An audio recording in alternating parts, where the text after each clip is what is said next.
تو اب اگر رفقائے محترم چھوٹے سے قافلے کو لوٹنا مقصود ہو تو کراہیت تو ہے ہی نہیں. کراہیت تو تبھی ہو سکتی ہے کہ بڑی جماعت کے لیے ہم نکلیں اور چھوٹی جماعت کو جانے دیں. تو یعنی ایک جماعت آپ کے اس نکلنے کو پسند نہیں کرتی تھی. آگے فرمایا یجادلونک فی الحق، باوجود اس کے کہ آپ نے اپنے حقانی نصب العین کا اظہار کر دیا تھا، اس کے باوجود وہ آپ سے لڑ رہے تھے کہ نہیں آپ کی یہ رائے صحیح نہیں ہے. من بعد ما تبین، جبکہ ان کا پوری طرح یعنی شرح صدر ہو گیا تھا کہ رسول پاک صلی اللہ علیہ وسلم تو لشکری کے ساتھ یعنی مرنے مارنے کے لیے تیار ہیں. اور آگے فرمایا کأنما یساقون الی الموت، ان کو یوں نظر آ رہا تھا کہ یہ ہمارا اقدام یہ تو واضح طور پر موت کے منہ میں اپنے آپ کو دینا ہے. اب یہ جو الفاظ ہیں رفقائے محترم کأنما یساقون الی الموت، یہ بتاتا ہے کہ پہلے دن ہی سے آپ کا نکلنا قافلے کے لیے نہیں تھا، کیونکہ قافلے کے لیے جس میں 60-70 افراد ہوں اور وہ اپنے مرکز سے بھی دور ہوں اور سفر کی حالت میں ہوں، تو ان کو درمیان میں ایک ایسی جماعت جس کے پاس 300 کی تعداد ہو، پھر وہ اپنے مرکز کے پاس ہو، تو وہ لوٹنے کے لیے یا غزن پہنچانے کے لیے نکلے، تو یہ موت کے منہ میں جانا نہیں ہے. کأنما یساقون الی الموت، یعنی یہ اقدام ایسا تھا کہ جس کو قرآن موت کے منہ میں جانے سے تعبیر کر رہا ہے. تو یہ تبھی ہو سکتا ہے کہ آپ کے سامنے کیا ہدف ہو؟ لشکر ہو.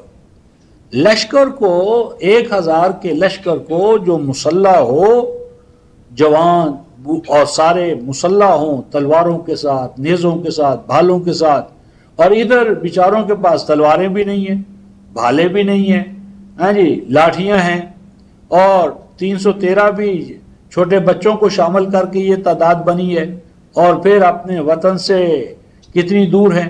تو یہ جو منظر ہے یہ بتاتا ہے کہ قافلے پر ہدف آپ کا ٹارگٹ نہیں تھا، لشکر تھا. آگے فرمایا وَهُمْ يَنْظُرُونَ، اور وہ دیکھ رہے تھے کہ موت تو بھئی صاف نظر آ رہی ہے کہ یہ تو مرنے سے کم نہیں ہے یہ اقدام جو ہم کر رہے ہیں. اور اللہ پاک نے فرمایا کہ ہم نے تم سے وعدہ کیا تھا کہ ان دونوں جماعتوں میں سے جس کا بھی تم نشانہ بنا لو گے انہا لکم، کہ وہ تمہیں ضرور ملے گا. یعنی اگر قافلے پر کھڑے ہو جاؤ گے تو اس میں بھی تمہیں کامیابی ہے، اور اگر دوسرا کوئی ہدف بنا لو گے تو اس میں بھی اللہ تمہاری مدد فرمائیں گے. وَتَوَدُّونَ أَنَّ غَيْرَ ذَاتِ الشَّوْقَ تَكُونَ لَكُمْ، اور تمہاری ایک جماعت یہ چاہتی تھی کہ یہ جو قافلہ ہے جس میں کوئی مسلح قوت نہیں ہے، غیر ذات الشوقہ کا معنی جو مسلح نہیں ہے، کانٹے سے لیس نہیں ہے، تو یہ جو کیل کانٹے سے لیس جماعت نہیں ہے، قافلہ ہے چھوٹا سا، یہی کسی طرح ہمارا ہدف بن جائے. اور آگے فرماتے ہیں وَيُرِيدُ اللَّهُ أَن يُحِقَّ الْحَقَّ بِقَلِمَاتِهِ وَيَقْطَعَ دَابِرَ الْكَافِرِينَ لِيُحِقَّ الْحَقَّ وَيُبْطِلُ الْبَاطِلَ وَلَوْ كَرِهَ الْمُجْرِمُونَ. اب دیکھیں اللہ تبارک و تعالیٰ کی اگر یہ سنت ہوتی، جادو، ٹوٹکا، ٹونا، تعویذ، گنڈا، ورد، وظیفہ، تو اللہ پاک فرما سکتے تھے کہ اے نبی اللہ، اے خاتم النبیین، تو اور تیرے ساتھی مدینے میں بیٹھیں اور یہ وظیفہ پڑھیں اور یہ وظیفہ پڑھیں، اور ادھر جو قافلہ جا رہا ہے وہ زمین میں دھنس جائے گا، اور یہ جو قافلہ جا رہا ہے اس کا یہ اور یہ ہو جائے گا. کیونکہ اس ضمن میں ابن کثیر، تفسیر ابن کثیر میں یہ لکھا ہوا ہے کہ حضرت عائشہ رضی اللہ تعالیٰ عنہ کے پاس ایک دومت الجندل سے عورت آئی اور اس نے آ کر کہا کہ میں رسول اللہ سے ملنا چاہتی ہوں. تو سیدہ عائشہ کے حوالے سے کہا، انہوں نے کہا ان کا تو انتقال ہو گیا ہے، تو کیوں تو ملنا چاہتی تھی؟ انہوں نے کہا کہ اس طرح ہوا کہ میرا خامن مجھ سے ناراض تھا، تو میں ناراض ہو کر گھر سے باہر نکلی، تو اچانک میں نے دیکھا کہ میں جس طرح بابل میں کھڑی ہوں، اور وہاں مجھے کسی گروہ نے پکڑ لیا. تو جب میں ان کے پاس گئی تو انہوں نے کہا کہ تو کیوں ناراض ہے، کیا تیرا مسئلہ؟ انہوں نے کہا اس طرح میں خامن سے ناراض ہوں. تو انہوں نے کہا تو کیا چاہتی ہے؟ تو میں نے کہا کہ میں چاہتی ہوں کہ میرا خامد رام ہو جائے، میری بات مانے.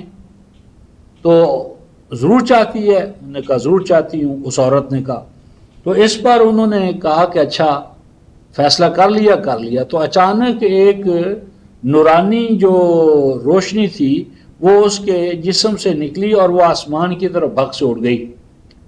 تو کہا گیا کہ یہ تیرا ایمان تھا جو آج سے تیرے اندر سلب ہو گیا، اور دیکھ یہ کلمات ہیں، یہ تو پڑھ، اور جب تو ان کو پڑھے گی تو تیرے پاس جادو کی طاقت پیدا ہو جائے گی اور تیرا خامن تیرے سامنے رام ہو جائے گا. تو وہ حضرت عائشہ سے آ کر کہتی ہیں کہ وہ کلمات جو مجھے اس نے سکھائے تھے مجھے اب بھی یاد ہیں، اور جو ہی وہ پڑھتی ہوں تو ایک ایسا میدان جہاں کوئی فصل نہیں ہوتی، میں پڑھتی ہوں اور وہاں دانے پیدا ہو جاتے ہیں. میں وہ پڑھتی ہوں اور وہ دانے پس جاتے ہیں.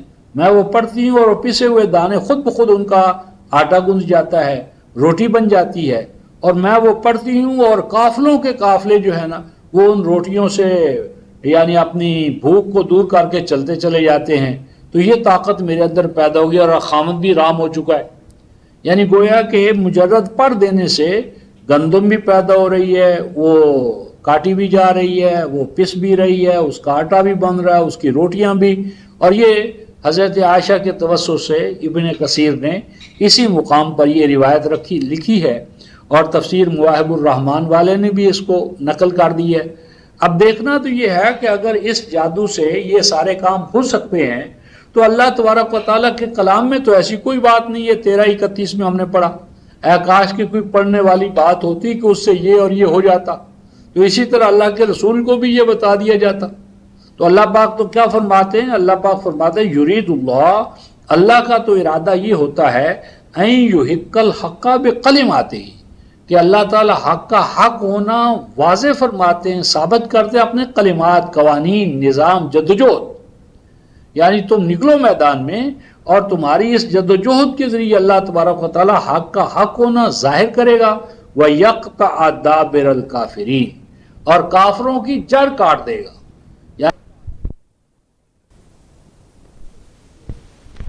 ابو جہل اور وہ سارے عمر ابن شام بڑے بڑے، تو یقطع دابر الکافرین کی جڑ کاٹے گا. اور آگے فرماتے ہیں لیحق الحق ویبطل الباطل، اللہ حق کا حق ہونا ظاہر کرے گا، باطل کا باطل ہونا دکھائے گا. ولو کرہ المجرمون، اگرچہ مجرموں کو یہ بات کتنی ہی ناپسند کیوں نہ ہو. یعنی میری معنی کہ ایسا نہیں ہوا کہ اللہ تعالیٰ نے وظیفہ بتا دیا ہو، بلکہ انسانی جدوجہد اور انسانی جدوجہد کے حوالے سے اللہ تبارک و تعالیٰ نے سورہ توبہ کی آیت نمبر 14 میں 9-14 ضابطہ بیان فرمایا ہے کہ انسانی دنیا میں جو بھی تغیر یا تبدیلی آتی ہے وہ انسانی ہاتھوں سے آتی ہے. یہ 227 صفحہ ہے، 227 صفحہ آیت نمبر 14. قاتلوہم، ان کے خلاف میدان میں نکلو. یعذبہم اللہ بایدیکم ویخزہم وینصرکم علیہم ویشفی صدور قوم مؤمنین. فرمایا ان سے قتال کرو، جدوجہد کرو، میدان میں نکلو، اللہ تمہارے ہاتھوں سے ان کو عذاب دے گا.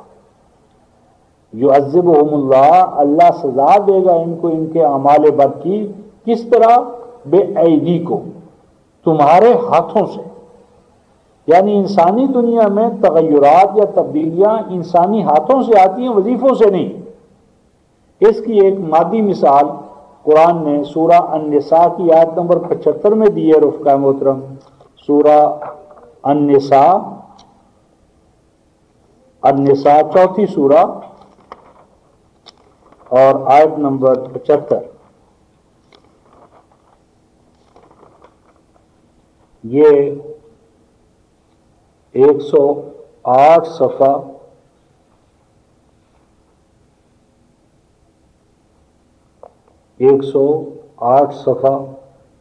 آیت نمبر 75. غور طلب نقطہ ہے رفقا محترم. اللہ پاک فرماتے ہیں وَمَا لَكُمْ، اے ایمان والو تمہیں کیا ہو گیا ہے.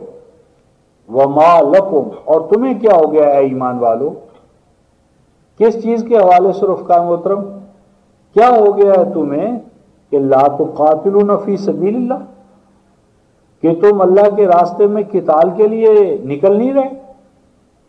قتال تم پر فرض ہو گیا اس لیے کہ دشمن نے تمہارے لیے جینا مشکل کر دیا ہے، تو اس جینے کا حق حاصل کرنے کے لیے میدان میں نکلو۔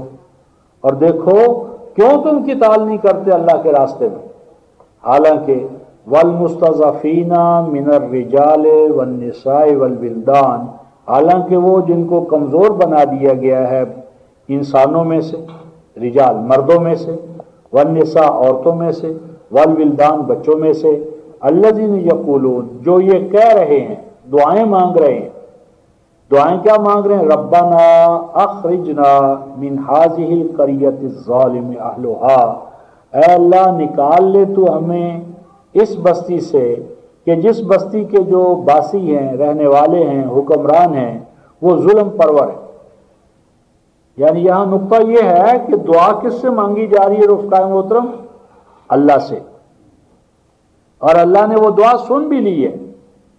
سنی ہے تو ہمیں کہہ رہے ہیں نا وَمَا لَكُمْ، تمہیں کیا ہو گیا؟ یا تم نے جو دعا عرش پر پہنچ رہی ہے تو اے مسلمانوں تمہارے کانوں تک وہ آواز نہیں پہنچی؟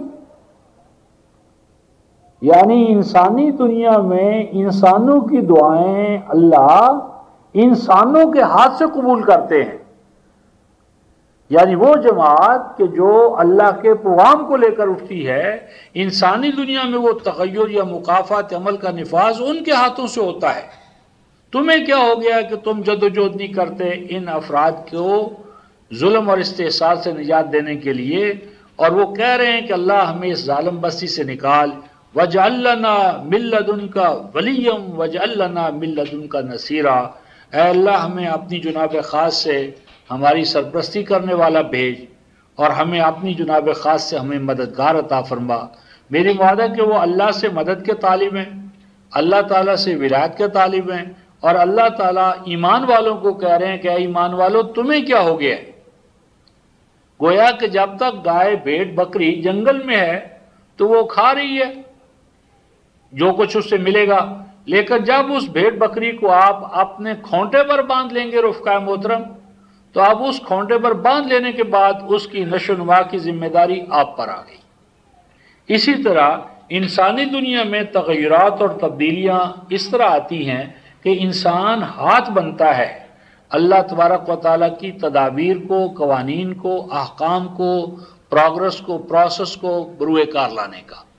اور اس کے لیے 35:10 سورہ فاطر اور آیت نمبر 10، اس میں اللہ تعالیٰ نے ایک ضابطہ بیان فرمایا ہے۔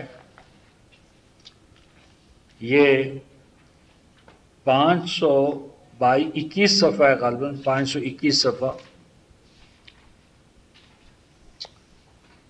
الہ یہ من کانا یرید العزہ، جو کوئی عزت چاہتا ہے، عزت کا معنی ہے غلبہ، اور جو کوئی غلبہ چاہتا ہے، فَلِلَّهِ الْعِزَّةُ جَمِيعًا، تو غلبہ تمام تار اللہ کے لیے ہے، یعنی اس کے ٹھہرائے ہوئے قوانین سے ہے۔ اور اس کے لیے کیا کرنا پڑے گا؟ الہ یصعد الکلم الطیب، اللہ تعالیٰ فرماتے ہیں کہ اللہ کے ہاں کا قانون یہ ہے کہ ہر طیب قول، کلام، ضابطہ، قانون وہ کیا کرتا ہے؟ صعود کرتا ہے۔ کیا معنی؟ بلند ہوتا ہے۔ ہر طیب آئیڈیالوجی، کلام لازم ہے کہ وہ ایکسلیٹ کرے، وہ بلند ہو، وہ اپنے آپ کو منوائے، لیکن یہ منوانا صدیوں پر محیط ہوتا ہے۔ صدیاں لگ جاتی ہیں الہی اسکیموں کو پروان چڑھتے ہوئے، لیکن والعمل الصالح یرفعہ، اگر انسان اس کے مطابق، اس آئیڈیالوجی کے مطابق کام کرنا شروع کر دے تو وہ کام جو صدیوں میں ہوتا ہے وہ پروسیس الیکٹریفائی ہو جاتا ہے، اور وہ کام عشروں میں ہونا شروع ہو جاتا ہے۔ یعنی اگر فطرت کے پروگرام میں انسان پارٹیسپیٹ کرے، شراکت کرے، حصے دار بن جائے، تو وہ کام جو فطرت کے اصولوں سے اپنے طور پر نفاذ پذیر ہوتے ہوتے صدیوں میں جا کر پورا ہوتا ہے، اب وہ دہائیوں میں پورا ہونے لگتا ہے۔ اب مثلا پانی جو ہے وہ نیچے کی طرف جاتا ہے، اوپر کی طرف نہیں، لیکن اگر انسان اس میں مشین لگا لے تو ہی پانی اوپر چلنا شروع ہو جاتا ہے۔ اسی طرح وہ پانی نیچے اپنے فلو سے بڑھتا ہے، لیکن اگر انسان چاہے تو اس پروسیس کو تیز تر کر سکتا ہے۔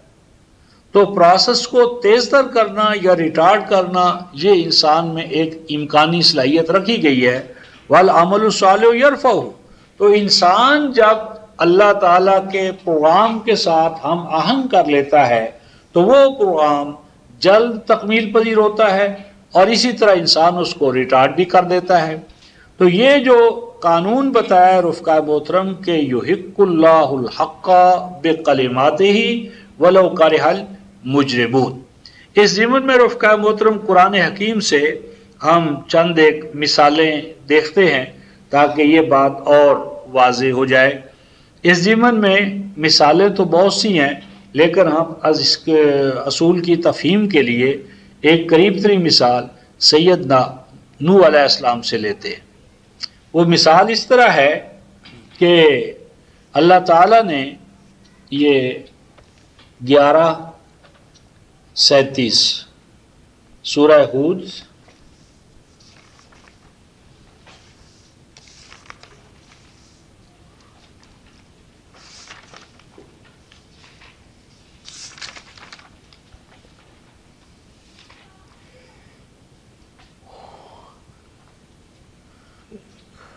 آیت نمبر 36، یہ 271 صفحہ ہے۔ ارشاد ہوا وَأُوحِیَ إِلَىٰ نُوحٍ، 271 صفحے پر سورہ ہود اور آیت نمبر 36، اور وحی کی گئی سیدنا نوح علیہ السلام کی جانب، سیدنا نوح علیہ السلام کی طرف وحی کی گئی۔ کیا وحی کی گئی رفقا محترم؟ انہ لن یؤمن من قومک، کہ آج کے بعد آپ کی قوم میں کوئی نیا مومن نہیں ہوگا، جتنے مومن ہونے تھے وہ ہو چکے۔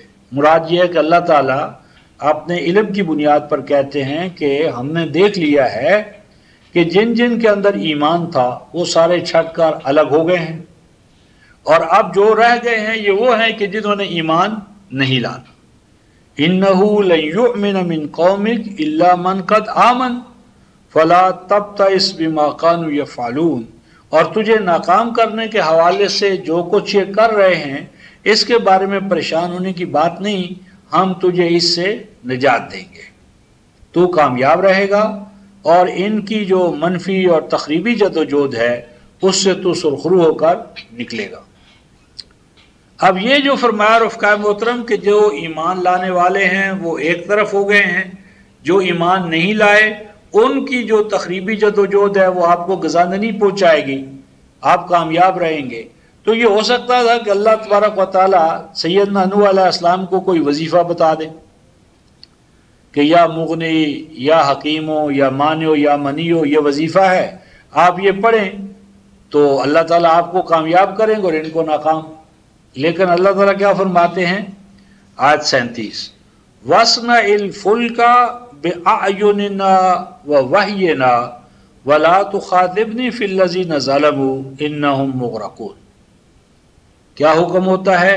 فرمایا کہ اس آنے والے طوفان سے، طوفان ہلاکت جو آیا چاہتا ہے، اس سے بچاؤ کے لیے کشتی بناؤ۔ یعنی اللہ تعالیٰ چھو منتر پر نہیں لا رہے، تعویذ اور گنڈے پر نہیں لا رہے، الفاظ کا گورکھ دندہ نہیں ہے، الفاظ کے وظیفے نہیں ہیں کہ آنے والے طوفان سے بچنے کے لیے اے نوح یہ وظیفہ یاد کر لے، یا مانیو یا منیو یا حافظ ہو یا حفیظ ہو، یا جس طرح ہمارے بعض دوست جی ہم گئے تبلیغ کے لیے تو آگے ایک ندی آ گئی اور ہمارے پاس نہ پل تھا نہ وہاں کشتی تھی، تو شیخ نے کہا بھئی سورہ فاتحہ پڑھنا شروع کر دو آنکھیں بند کر کے، اور ہمیں نہیں خبر کہ کب وہ ہم نے کراس کر لی۔ تو اس طرح سورہ یوسف ہو یا سورہ فاتحہ ہو تو اللہ تعالیٰ کو تو علم ہے کہ یہ سورت پڑھنے سے یا یہ الفاظ پڑھنے سے یہ اور یہ ہو جائے گا. اور ابھی ہم نے 13:31 میں پڑھا ہے کہ ایسا کبھی بھی نہیں ہوا کہ قرآن کی کوئی چیز پڑھنے سے کوئی حقیقت تبدیل ہو گئی ہو، ایسا نہیں ہوا. تو اب یہاں بھی اللہ پاک فرماتے ہیں ہم نے وحی کی نوح کی طرف وَاصْنَعِ الْفُلْكَ، کشتی بناؤ. کس طرح بناؤ؟ بِوَحْيِنَا بِأَعْيُنِنَا، ہماری نگرانی میں، ہماری آنکھوں کے سامنے، وَوَحْيِنَا، اور ہماری وحی کے مطابق. اور یہ تو کشتی میں جو سوار ہو جائیں گے وہ بچیں گے. وَلَا تُخَاطِبْنِي فِي الَّذِينَ ظَلَمُوا، اور جو ظلم، شرک، نافرمانیاں اس کی روش پر جو چلنے والے ہیں ان کے بارے میں تو مجھ سے بات نہ کرنا. اِنَّهُمْ مُغْرَقُونَ، وہ عنقریب ہلاک کر دیے جائیں گے. پھر آگے اس کشتی کا نقشہ کھینچا ہے. یصنع الفلک، سیدنا نوح علیہ السلام کشتی بنا رہے ہیں، اور لوگ کہتے ہیں صاحب عجیب نوح ہے کہ خشکی کے اوپر کشتیاں چلانا چاہتا ہے. قوم ساخر منہ، مذاق کر رہی ہے. اب یہاں سے ہم ایک اور مقام سورہ العنکبوت 29ویں سورہ 29ویں سورہ آیت نمبر 15 صفحہ 476، صفحہ 476 ارشاد ربانی ہے. 14ویں آیت میں ہے فَأَخَذَهُمُ الطُّوفَانُ وَهُمْ ظَالِمُونَ، اور قوم نوح کو آ لیا طوفان نے اس حال میں کہ وہ ظالم تھے. ظلم کی پاداش میں ان کو طوفان نے آ لیا. فَأَنْجَيْنَاهُ وَأَصْحَابَ السَّفِينَةِ، اور ہم نے نجات دی کس کو؟ نوح کو، اور ان کو نجات دی جو کشتی میں سوار ہو گئے. یعنی اللہ تعالیٰ نے طوفان سے بچانے کے لیے وظیفہ نہیں بتایا، کوئی ورد وظیفہ نہیں، چھو منتر نہیں، پڑھنے کی چیز نہیں بتائی، بلکہ پریکٹیکلی ایک کشتی بنانے کی تعلیم دی، کشتی بنوائی. یعنی میٹر کا اینٹی میٹر درکار ہے. رفقا محترم، میٹر کو تسخیر کرنا ہے، میٹر پر پھونک پھونک کر، یعنی جس طرح کہ اب حملہ ہوتا ہے اور وہ کہتے ہیں صاحب کوئی بات نہیں ہے، وہ حملہ کریں گے تو ہم یہ وظیفے پڑھ پڑھ کر ان کی طرف پھونکیں گے. تو پھونکتے رہو، پھونکنے سے کیا ہوگا؟ تو یہ کیا کرنا درکار ہے کہ کشتی بناؤ اگر طوفان سے بچنا چاہتے ہو. اور آگے فرماتے ہیں رفقا محترم وَجَعَلْنَاهَا آیَةً لِلْعَالَمِينَ، اور ہم نے اس امر کو کہ اللہ تعالیٰ طوفانوں سے کشتیوں کے ذریعے نجات دیتے ہیں، اس کو ہم نے عالمین کے لیے، اقوام عالم کے لیے نشان بنایا. یعنی یہ ہماری سنت تھی. اللہ اپنی سنت سے آگاہ فرما رہے ہیں کہ ہم نے اس کشتی کو آنے والوں کے لیے نشان بنایا،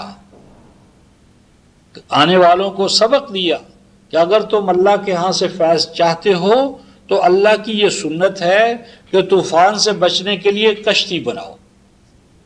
اور اگر آنے والے طوفان سے کشتی بنانے کے بجائے ورد وظیفے لے کر بیٹھے رہو گے، جس طرح آج ہم ہاتھ پر ہاتھ دھرے منتظر فردہ ہیں اور تسبیحاں پکڑ لیے ہیں جی، تلوار کی جگہ پر یا آلات کی جگہ پر یا عمل کی جگہ پر اب قوال بن گئے ہم، تو نتیجہ ہمارے سامنے ہے.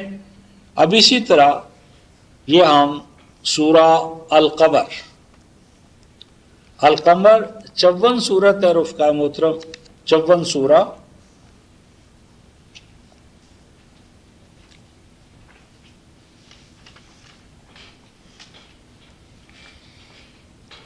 چھ سو تینتیس صفحہ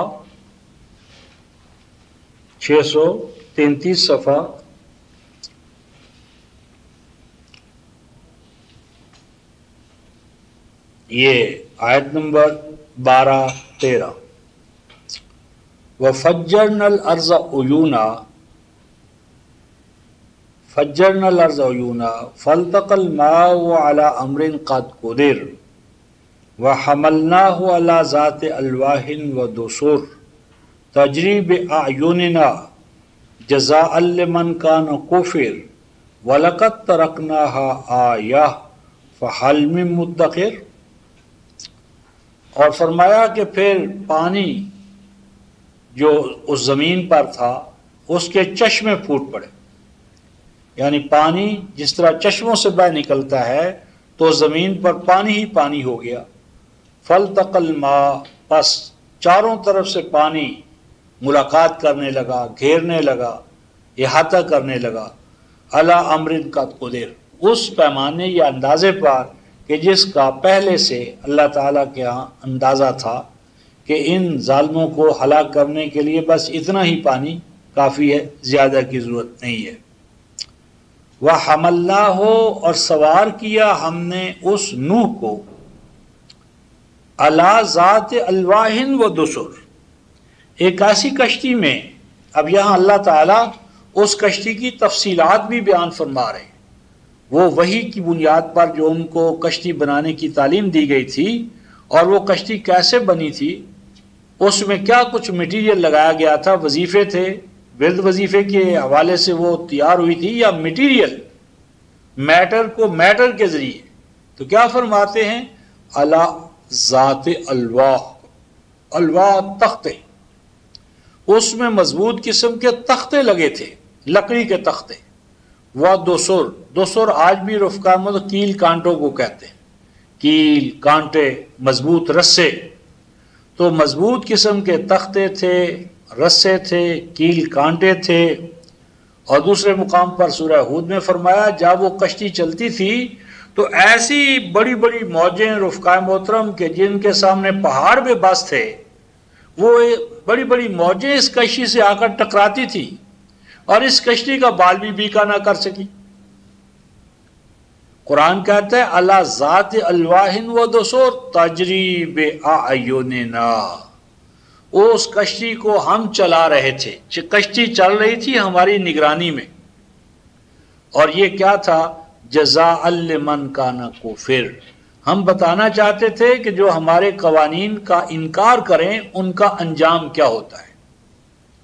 اور آگے کیا فرمایا، وَلَقَدْ تَرَكْنَاهَا آیَةً، اے لوگو ہم نے اس کشتی کو تمہارے لیے نشان کے طور پر چھوڑا ہے، اور ہم اس نشان کو بے نشان کر رہے ہیں، بجائے مادے کی تصغیر کرنے کے مادے کے ذریعے ہم وظیفوں پر پڑھ رہے ہیں۔ اللہ نے ہمارے لیے اسے نشان بنایا اور ہم نے اس کو بے نشان کر دیا۔ ہم تو وظیفے کریں گے، ہاں جی، چھو منتر کی سیاست ہوگی، تعویذ ہوگا، گنڈا ہوگا، تو تعویذ گنڈوں پر، چھو منتر پر لانے سے ہم نے سنت اللہ کا انکار کیا، آیت اللہ کا انکار کر دیا جو ہمارے لیے آیت بنائی گئی تھی۔ فرماتے ہیں فَحَلْ مِن مُدَّكِرٍ، ہو تم اس اللہ کے نشان سے فیض یاب ہونے والے، تم بھی یہی طریقہ کار اختیار کرو گے اللہ والا، یا ابلیس اور شیطان والا اختیار کرو گے؟ یہ شیاطین ہیں جو آپ کو اور مجھے آ کر چھو منتر پر لاتے ہیں، اور میٹر کی تسخیر کی بجائے ہمیں ہوائی باتیں بتاتے ہیں، صاحب یہ فلاں کے پاس وظیفہ ہے، فلاں کے پاس جنات ہیں، فلاں کے پاس ایسا اور ایسا ہے۔ تو ہمارے استاذ فرمایا کرتے تھے ایوب خان سے، ایک دفعہ انہوں نے کہا کہ اے ایوب خان، اگر تو واقعی کسی بھی درجے میں ہے تو جتنے بھی پاکستان میں دعوے دار ہیں کہ ہمارے پاس جنات ہیں، عامل ہیں، یہ ہیں وہ ہیں، تو ان کو جب جنگ آئے تو اگلے مورچوں پر ان کو رکھو۔ بھئی جن کے پاس اتنے بڑے بڑے جنات ہیں تو تم نے جاسوسی کا محکمہ کیوں رکھا ہوا ہے؟ ان سے جاسوسی کرواؤ، اور جہاں پر بم پڑیں وہاں پر ان بزرگوں کو کھڑا کرو، تو ان جنات کے ذریعے کوئی ملک کا ملت کا فائدہ کریں۔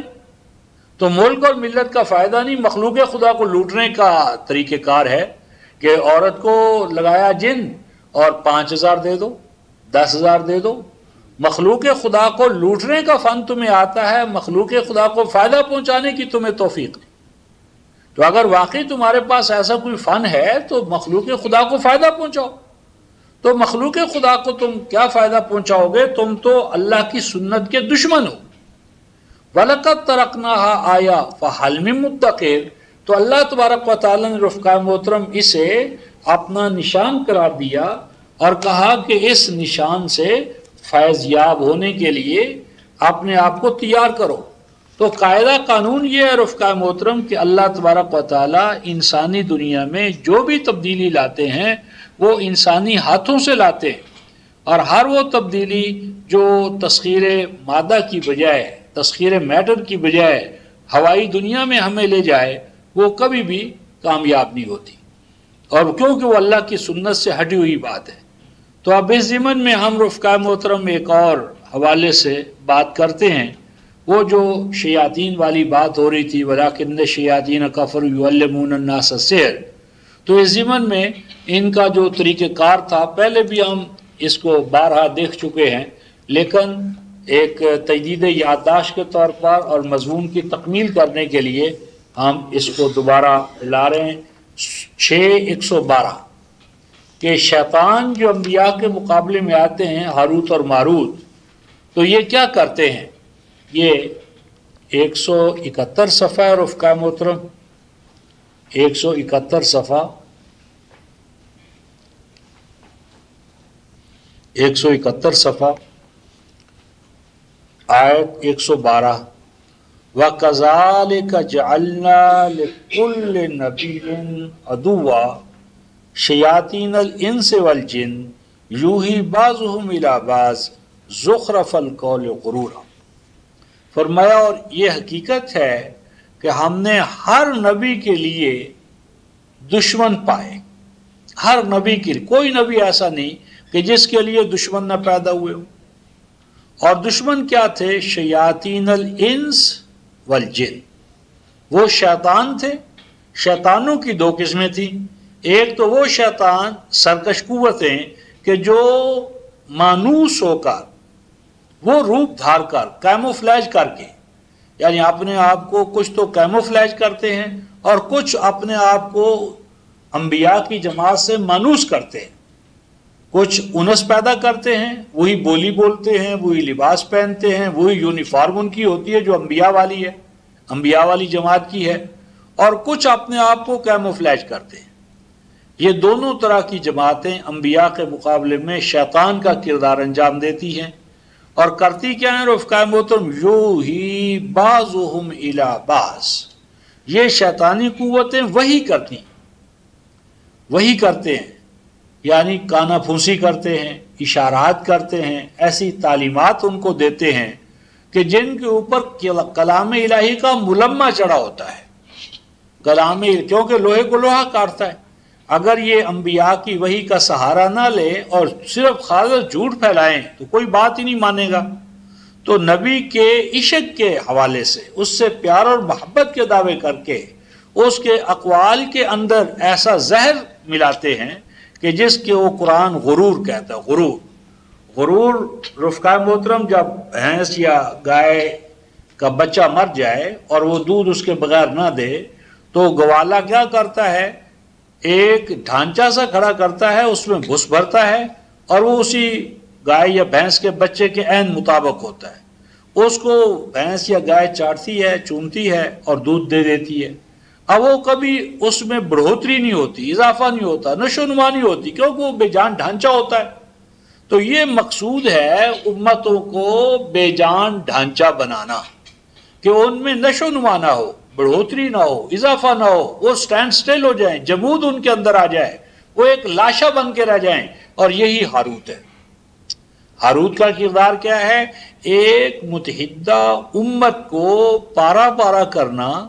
ایک جھاڑو جو ہے، جو ایک جھاڑو جس کو کہ ایک رسی کے حوالے سے باندھ کر ایک منظم طاقت بنایا گیا، اس کو رسی کو توڑ دینا کہ وہ ایک ایک جو تیلا ہے وہ الگ ہو جائے، بکھیرنا، ہوا میں منتشر کرنا، پارا پارا کرنا، اور پھر وہ جو بندھن ہیں، عقود ہیں، ان کو پارا پارا کرنا۔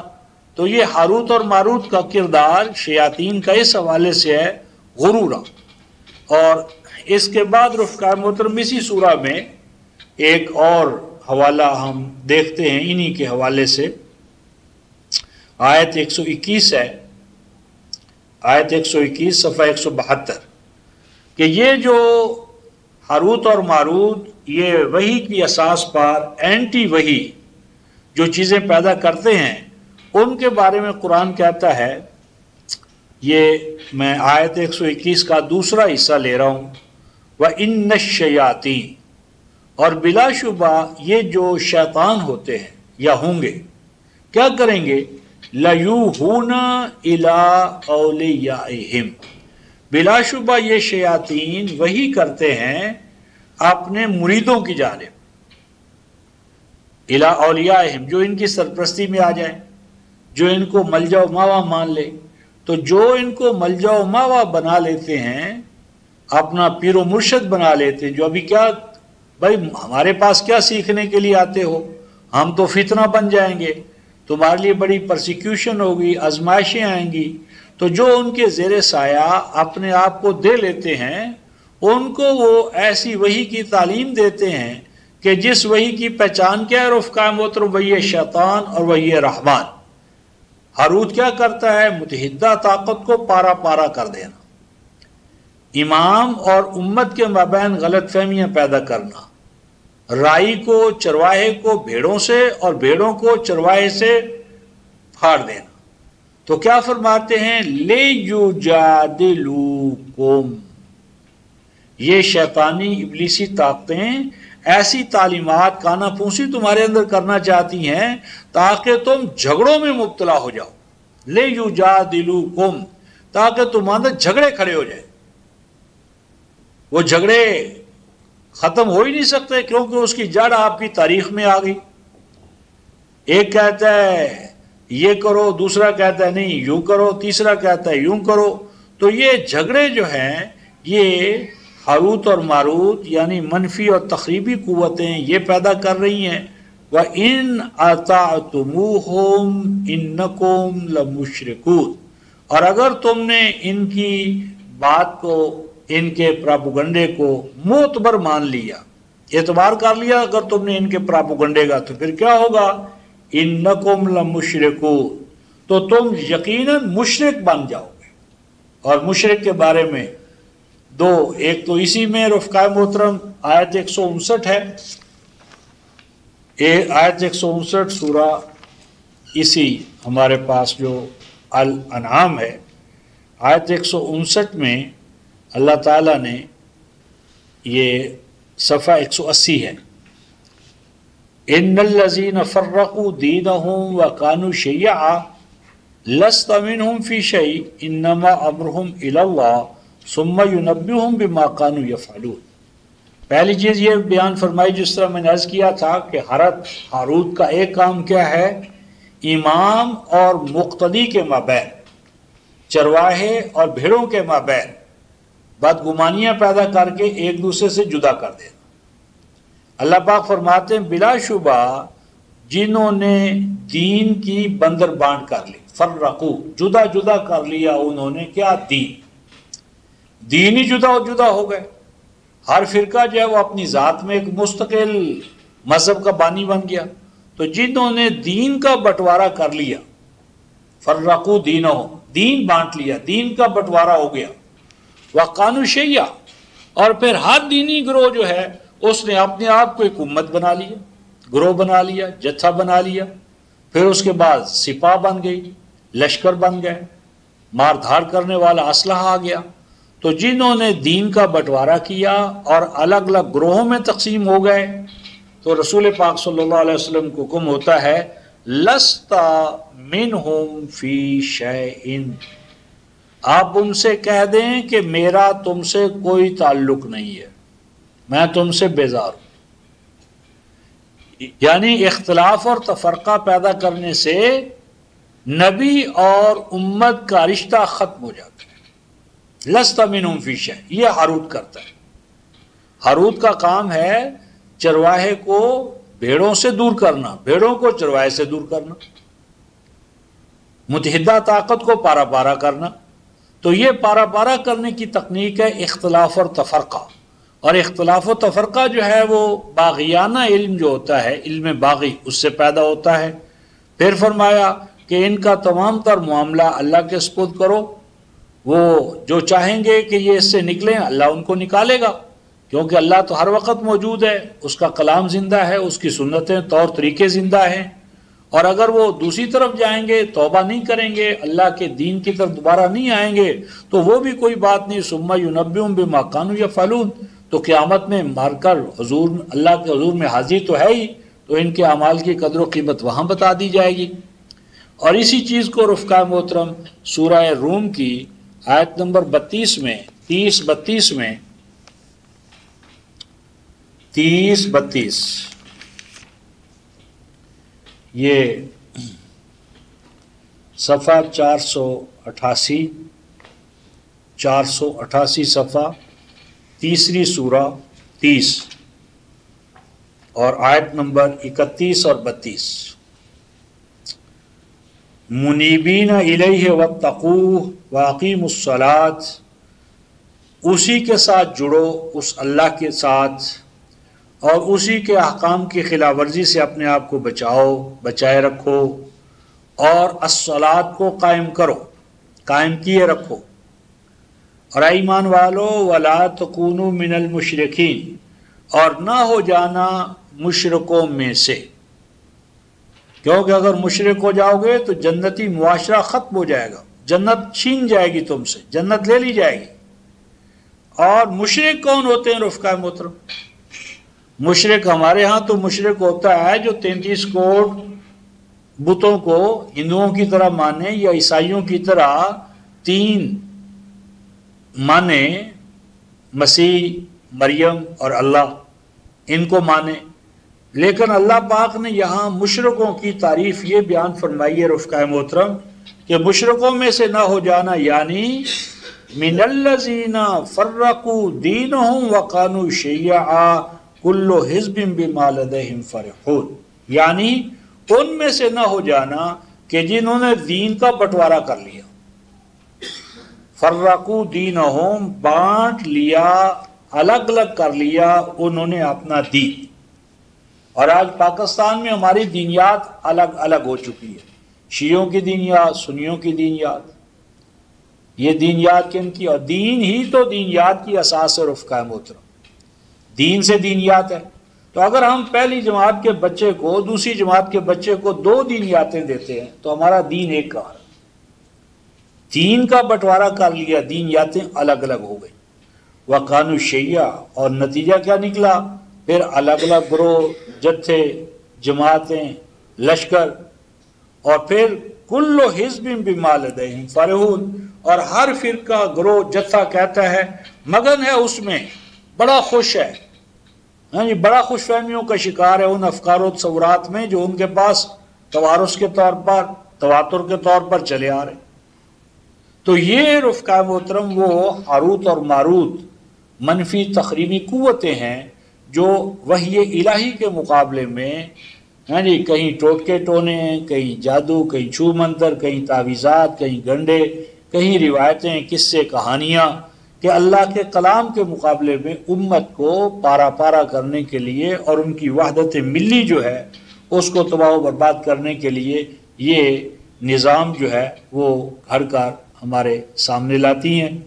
لیکن اگر اللہ تبارک و تعالیٰ پر اعتماد ہو اور اس کے کلام پر اعتماد اور یقین ہو تو ان میں سے کوئی بھی جو ہے وہ کارگر نہیں ہو سکتی. تو یہ جو 102 میں ہمارے سامنے یہ الفاظ آئے تھے ہاروت اور ماروت کے حوالے سے اور ان کے کردار کے حوالے سے، تو یہاں ہم اس کو دیکھتے ہیں اس حوالے سے. اور آگے اللہ تعالیٰ فرماتے ہیں آیت 103 میں وَلَوْ أَنَّهُمْ آمَنُوا وَاتَّقَوْا لَمَثُوبَةٌ مِّنْ عِندِ اللَّهِ خَيْرٌ لَوْ كَانُوا يَعْلَمُونَ. فرمایا لیکن اگر یہ جو ان کا شکار ہو گئے، اگر یہ ایمان لے آئے، یعنی ان تخریبی جو تعویذ گنڈے ہیں، روایات ہیں، قصے کہانیاں ہیں، اگر ان سے کوئی نکل کر ایمان لانا چاہے اور احکام الہیہ کی نگہداشت کرنے کا عہد کرے، لَمَثُوبَةٌ مِّنْ عِندِ اللَّهِ خَيْرٌ، تو اللہ تبارک و تعالیٰ کے ہاں رحمت کے دروازے کبھی بھی بند نہیں ہو سکتے، جو چاہے لوٹ آئے۔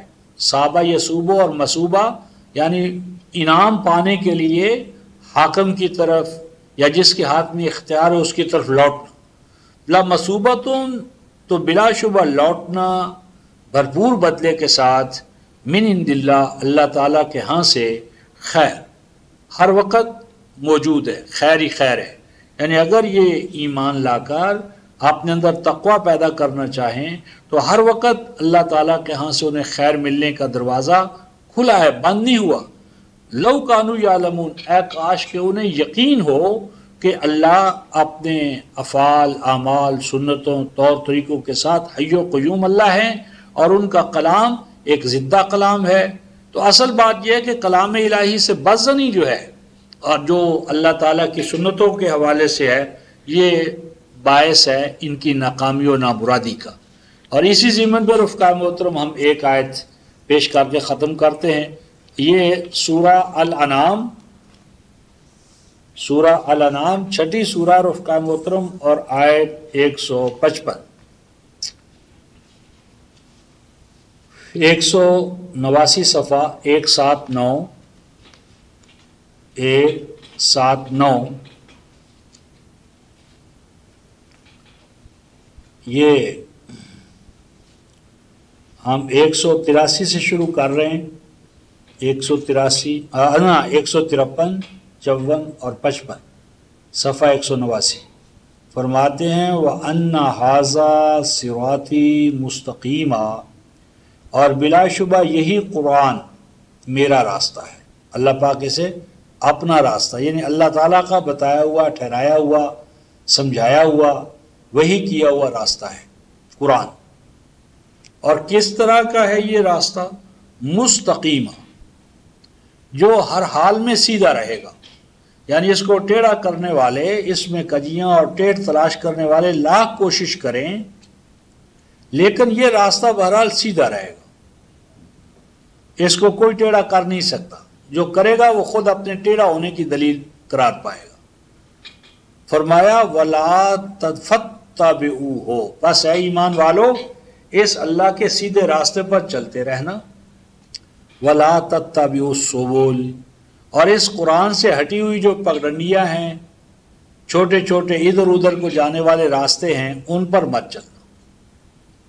یعنی اس ہاروت، یہی ہاروت ہے کہ ایک متحدہ طاقت کے اندر سے اس کی شرازہ بندی کو توڑ کر چھوٹی چھوٹی پگڈنڈیاں جی ادھر ادھر کی نکالنا، تو ان پگڈنڈیوں پر مت چلنا۔ کیوں؟ فَتَفَرَّقَ بِكُمْ عَنْ سَبِيلِهِ، اگر تم ان پگڈنڈیوں پر چل پڑے تو اللہ کے راستے سے جدا ہو جاؤ گے، تفرقہ پیدا ہو جائے گا، گروہ بندیاں، فرقے، اللہ کے راستے کو چھوڑ کر فرقوں میں مبتلا ہو جاؤ گے۔ ذَالِكُمْ وَصَّاكُمْ بِهِ لَعَلَّكُمْ تَتَّقُونَ، اللہ تعالیٰ تمہیں اس امر کی وصیت فرما رہے ہیں، اس امر کا حکم دے رہے ہیں۔ کیوں؟ لَعَلَّكُمْ تَتَّقُونَ، تاکہ تمہارے اندر تقوی پیدا ہو، تاکہ تم متقی بنے رہو۔ تو گویا تقوی کہاں پیدا ہوتا ہے؟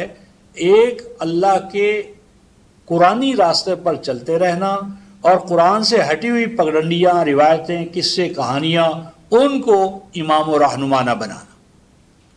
آگے فرماتے ہیں مزید برآں یہ بھی دیکھو کہ موسیٰ کو بھی ہم نے ہی کتاب دی تھی، اور وہ تمام احسن، اکمل، اجمع، ہر بہتر سے بہتر قانون حیات اس کتاب میں موجود تھا، اور اس کی بہتر سے بہتر فیصلہ کن انداز میں اس کو بیان کرنے کی اس میں استعداد و صلاحیت تھی، اور اس کتاب الہی میں رہنمائی تھی، اور اس میں رحمت کا سامان تھا، تاکہ وہ قوم اپنے رب پر یقین کرے کہ اس نے ملاقات کرنی ہے، فیس ٹو فیس ہونا ہے۔ تمام انبیاء کی دعوت یہی ہے کہ انسان اپنے رب سے ملاقات کرنے پر ایمان لے آئے اور اس کی تیاری کرے۔ اور فرمایا کہ اے ایمان والو اب سنو کتاب موسیٰ کے بعد، وَهَذَا كِتَابٌ أَنزَلْنَاهُ مُبَارَكٌ، اور یہ قرآن، یہ کتاب کہ ہم نے اسے نازل کیا ہے اور کس انداز میں نازل کیا ہے؟ مبارک۔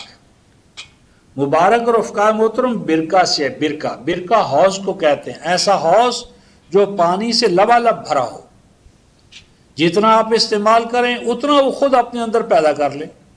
تو یعنی قرآن کسی دور میں بھی قرآن پر یہ حال نہیں آئے گا کہ اس کے اندر جو کچھ ہے انسان کا ہم نے سب کچھ نکال لی ہے۔ قرآن ہر آن تر و تازہ رہنے والا کلام ہے، ہر آن تر و تازہ رہے گا، اس سے ہریالی، شادابی، رہنمائی پیدا ہوتی رہے گی۔ بس اے ایمان والو فَاتَّبِعُوهُ، اس کے پیچھے پیچھے چلو، اس کے پیچھے پیچھے چلتے رہنا، وَاتَّقُوا، اور اس کی خلاف ورزیوں سے اپنے آپ کو بچائے رکھنا۔ یہی ہم نے 2:103 میں پڑھا، وَلَوْ أَنَّهُمْ آمَنُوا وَاتَّقَوْا لَمَثُوبَةٌ مِّنْ عِندِ اللَّهِ خَيْرٌ لَوْ كَانُوا يَعْلَمُونَ۔ فرمایا پس اے ایمان والو اس کلام الہی کے پیچھے پیچھے چلتے رہنا، اس کی خلاف ورزیوں سے اپنے آپ کو بچائے رکھنا، اور وہاں فرمایا تھا خیر، اور یہاں فرماتے ہیں لعلکم ترحمون، ایسا کرو گے تو تمہیں دعاؤں کے لیے، رحمتوں کے لیے، اللہ کی رحمت کے لیے دعائیں نہیں مانگنی پڑیں گی، رونا نہیں پڑے گا۔ لعلکم ترحمون، تم یہ کام کرو ہماری رحمتیں خود بخود تمہارے دروازوں پر دستک دیتی رہیں گی، ہماری رحمتیں تمہارے اوپر سایہ فگن رہیں گی، رحمت الہی کی موسلادھار بارش تمہارے اوپر ہوتی رہے گی، بشرطے کہ تم اللہ کے کلام کی اتباع کرنے والے اور اس کی خلاف ورزیوں سے اپنے آپ کو روکنے والے بناؤ گے۔ یا دوسرے لفظوں میں ہاروت اور ماروت اگر تمہارے اندر پیدا نہیں ہوں گے، علم باغی نہیں ہوگا، اور احکام الہیہ پر جماعتی شکل میں چلو گے تو عبدالآباد کے لیے رحمت ہے، اور جب ڈنڈی مارو گے تو پھر دوسری طرف چلے جاؤ گے۔ تو اس طرح رفقہ محترم ہم آیت 103 پر آج رکتے ہیں، تو بعد میں پھر پروگرام کے مطابق آگے چلیں گے۔ تو آخر دعوانا ان الحمدللہ رب العالمین۔